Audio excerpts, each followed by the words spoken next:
Jalapeno, our vision here is to really build a world where individuals and companies can reach their full potential.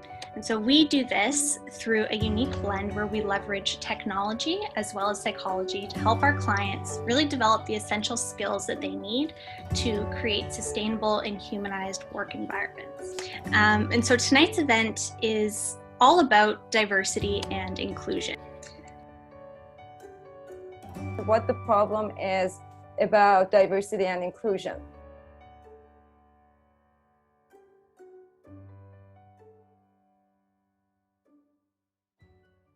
So we started actually understanding cultural competency continuum. So this represents the norms, values, and practices of an individual.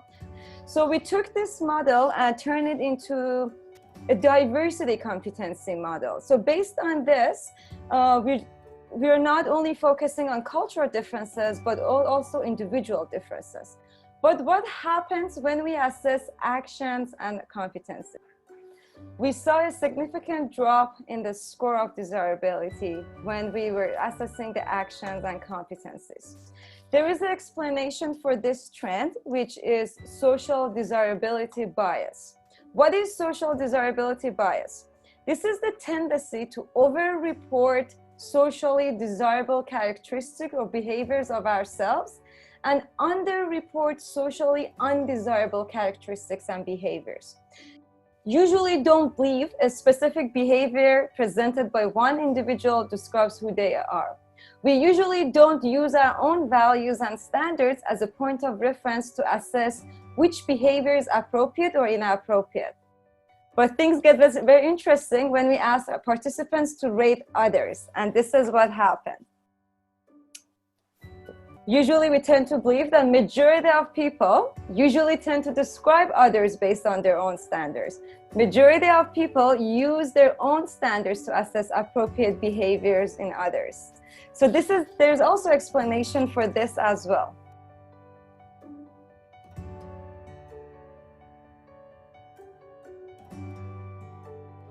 You to meet Mina from Iran.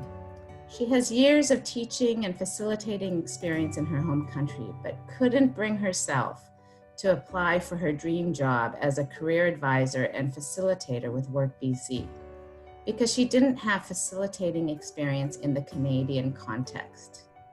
During our career advising sessions, I encouraged her to apply for the position and worked with her through the entire interview process, which culminated in a third interview where she would have to facilitate a 10-minute workshop. She worked really hard to put together a strong workshop. And when I was called as a reference, I was told that another candidate was going to be chosen until they saw how Mina facilitated the workshop. Mina got the job and said after the first day on the job, quote, "Today, for the first time after 2.5 years, I had the feeling that I got myself back. After struggling with all those challenges and unknowns I have been through as a new immigrant. The feeling that I am finally officially settled and rooted in my new home." On day one of the YWCA Elevate Skills program, we start with a quote by Brene Brown, where she says, "My story matters because I matter. I am absolutely enough." The women are surprised to hear us say this because they are often told that they need to get Canadian work experience. What does this mean? Does it mean that the experience they have from back home is not good enough? Does it mean that they cannot work in their fields until they have worked at Walmart or Superstore? If you are an employer, if you are looking through resumes, or you know someone who is hiring, please include people without Canadian experience in the pool of candidates to interview. I guarantee it, you, your organization, and Canada will be the better for it. Thank you. When we talk about diversity and inclusion, we often think in terms of gender or race, but if we expand our definition a little bit, we see that subgroups exist. And I believe immigrant working mothers or immigrant mothers looking for work is one such group. So I'd like to share my own personal story as an immigrant working mother. Before moving to Canada, I was a working professional with 5 years of experience in a successful global company. I loved my job and my life back home, but I said no to the good thing to say yes to the best thing in my life. So in my first year in Canada, I experienced a huge transition, both as an immigrant and also as a mother. I always wanted to return to work after having children, but that was tough. I didn't have a good support system and had no professional networks here in Canada and had career gaps, just to name a few. And just like Tasneem mentioned, of course, no Canadian experience. I was eager to find my identity back as a working professional, but there were some systemic barriers. After a lot of trial and error, I got lucky and got a job offer, but it was still challenging to find the opportunity to embrace my differences as an immigrant working mother.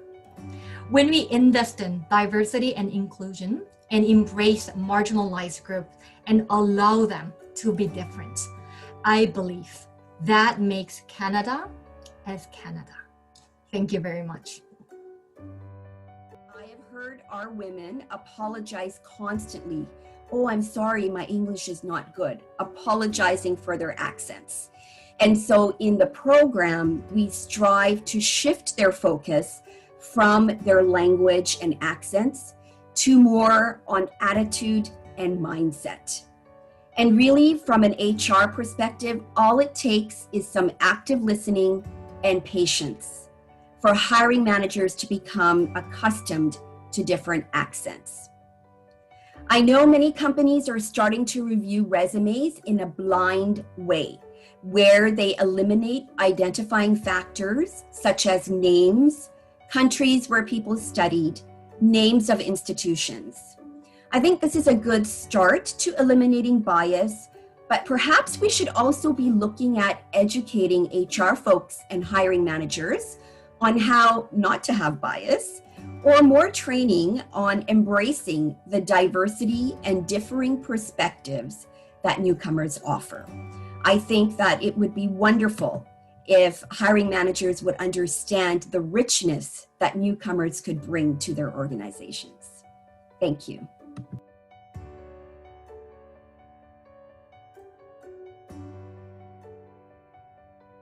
I want to talk about where the world is today and this notion, this distinction that Samin made about the difference between diversity and inclusiveness and how to take steps to get there, both individually and organizationally.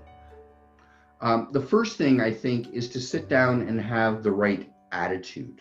We need to learn. There's so many things changing all the time. We need to adapt, we need to grow, both proactively, because there's things changing monthly. If you follow what's going on, there's new concepts, there's new ways of behaving that are becoming important. And there will be times, because of all that change, that we make mistakes. And we must all refrain from shallow judgment of others. Shallow judgment is one of the major issues that allows us, especially on the web, to flare up and cause all kinds of chaos, safe and comfortable behind the keyboard of your own computer, that we have to be careful about these days. We need to ask ourselves, are we doing something that is working positively for both sides? As an organization, you want to be inclusive in your culture, okay? And if everybody's involved in solving a problem in the workplace, then they have ownership in the outcome, in the solution there as well. We need to train our prefrontal cortexes, okay? This is what makes us distinct as humans, and that's it. So thanks, everybody.